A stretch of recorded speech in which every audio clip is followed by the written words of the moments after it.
Hello అండి, నమస్తే. Welcome back to Bhavika Creations. ఇవాల్టి వీడియోలో వచ్చేసి ఒక పెద్దపాటి పాలకూర కట్ట అయితే తీసుకున్నానండి. ఇక్కడ ఒక 2-3 నిమిషాలు వాటర్లో అయితే వేసుకొని ఒక 2-3 సార్లు అయితే వాష్ చేసుకున్నాను. చూడండి, ఈ విధంగా చిన్న ముక్కలుగా కాడలతో సహా తీసుకొని ఈ విధంగా చాలా స్మాల్ సైజుగా కట్ చేసుకోవాలి. మరోవైపు పెద్ద సైజు ఆనియన్ అయితే తీసుకున్నానండి. పెద్ద సైజు ఆనియన్ తీసుకొని చిన్న ముక్కలుగా కట్ చేసుకోవాలి. ఒక గడ్డ వెల్లుల్లి రెమ్మలు కూడా పొట్టు వలిసి తీసుకోవాలండి. మిక్సీ జార్లో ఆనియన్ ముక్కలు, వెల్లుల్లి రెమ్మలు అనేది వేసుకొని మన రుచికి తగ్గట్టు కారం కూడా యాడ్ చేసుకోవాలి. ఇప్పుడే వెల్లుల్లి కారంకి ఒకేటేసారి కారం అనేది యాడ్ చేసుకోవాలి. మధ్య మధ్యలో యాడ్ చేసుకోకూడదు. చూడండి, వీడియోలు చూపించినట్టు నేను 2 స్పూన్ల దాకా కారం అనేది తీసుకున్నానండి. మాకైతే సరిపోతుంది. మరోవైపు నేను ఒక బాండీ అనేది హీట్ చేసుకున్నాను. అందులో ఆయిల్ కూడా వేసుకున్నానండి. చూడండి, వెల్లుల్లి కారం సరిపడా ఆయిల్ అయితే నేను ఒక 4 స్పూన్ల దాకా ఆయిల్ అనేది యాడ్ చేసుకున్నాను. ఇందులో కరివేపాకు, ఆవాలు, జీలకర్ర, ఎండుమిర్చి అనేది దోరగా ఈ విధంగా వేయించుకోవాలి.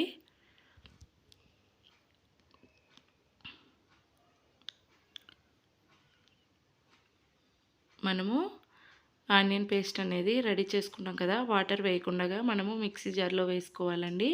ఇలా వేసుకోవడం వల్ల పేస్ట్ అనేది చిక్కగా వస్తుంది. వాటర్ అనేది యాడ్ చేసుకోకూడదు. ఇప్పుడు ఇందులో వేసుకొని మనము ఈ పోపులో వేసుకొని ఆ పేస్ట్ అంతా పచ్చి వాసన పోయే విధంగా మీడియం ఫ్లేమ్లో పెట్టి ఫ్రై అయితే చేసుకోవాలండి. స్మెల్ అయితే చాలా గుమగుమలాడుతుంది. టేస్ట్ కూడా చాలా బాగుంటుంది. ఎప్పుడు పప్పు కూర కాకుండా ఇలా ఒకసారి ట్రై చేయండి. ఒకసారి ట్రై చేశారంటే నెక్స్ట్ టైం 5 నిమిషాల్లో ఎవరైనా వచ్చినప్పుడు ఇలా టేస్టీగా పాలకూర వెల్లుల్లి కారం చేసి పెట్టచ్చు. ఖచ్చితంగా మిమ్మల్ని మెచ్చుకుంటారండి. ఎలా చేశారనేది రెసిపీ కూడా మిమ్మల్ని అడుగుతారు. ఒకసారి ట్రై చేయండి. చూడండి, ఇదంతా ఈ విధంగా బాగా ఫ్రై చేయాలండి.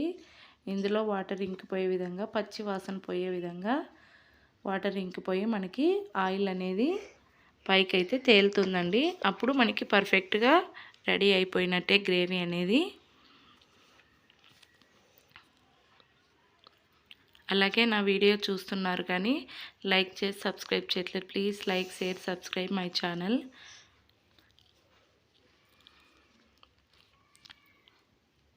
చూడండి, ఆయిల్ అయితే మనకి ఎడ్జెస్కంతా పైకి తేలుతూ ఉంది కదా.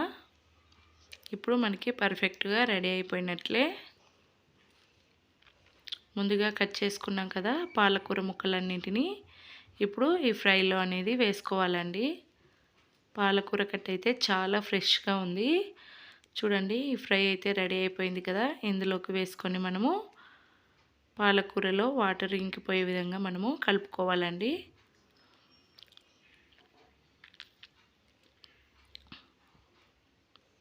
మొత్తం ఫ్రై అయిన తర్వాత ఇది 1 కప్పు దాకే వస్తుందండి. అందుకే ఒక కట్టె వేసుకుంటే సరిపోతుంది.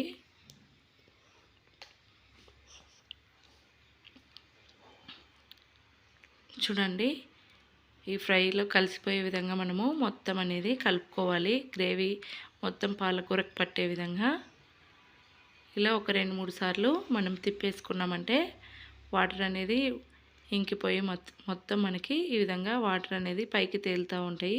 వాటర్ అనేది అస్సలు యాడ్ చేయకూడదు. మనకు పాలకూరలో ఉండే వాటరే సరిపోతాయండి. చూడండి, ఫైనల్గా మనకి పాలకూర ఉడికిపోయింది కదా. ఇప్పుడు కొత్తిమీర వేసుకొని 1 స్పూన్ దాకా ధనియా పౌడర్ కూడా యాడ్ చేసుకోవాలండి. ఇలా వేసుకోవడం వల్ల టేస్ట్ అనేది రెట్టింపు అవుతుంది. చూడండి, నేను ఇక్కడ వీడియోలు చూపించినట్టు 1 స్పూను కొత్తిమీర, ధనియా పౌడర్ అనేది యాడ్ చేసుకొని మరొక 3 మినిట్స్ అయితే ఫుల్ కుక్ చేసుకోవాలండి. ఫుల్ ఇలా ఫ్రై అవటం వల్ల వాటర్ మొత్తం ఇంకిపోయి మనకి ఆయిల్ అనేది తేలుతుంది కదా. అప్పుడైతే మనకి పాలకూర వెల్లుల్లి కారం రెడీ అయిపోయినట్లే.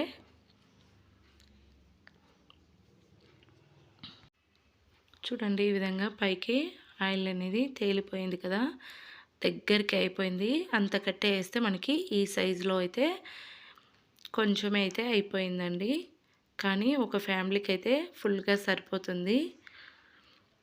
చూడండి చాలా టేస్టీగా ఉంది. ఇది రైస్ అయితే చాలా బాగుంటుంది. వేడివేడి అన్నంలోకి ఇలా పాలకూర వెల్లుల్లి కారం తిన్నారంటే మళ్ళీ మళ్ళీ ఎప్పుడు చేసుకున్నా ఇదే చేసుకుంటారండి. ఒకసారి ట్రై చేయండి. Thanks for watching. నా వీడియో ఇంతవరకు చూసిన వారందరికీ నా ధన్యవాదములు. Please your support my channel. మీరు లైక్ చేసి సబ్స్క్రైబ్ చేయటం వల్ల నా వీడియో మరికొందరికైతే చేరువవుతుంది.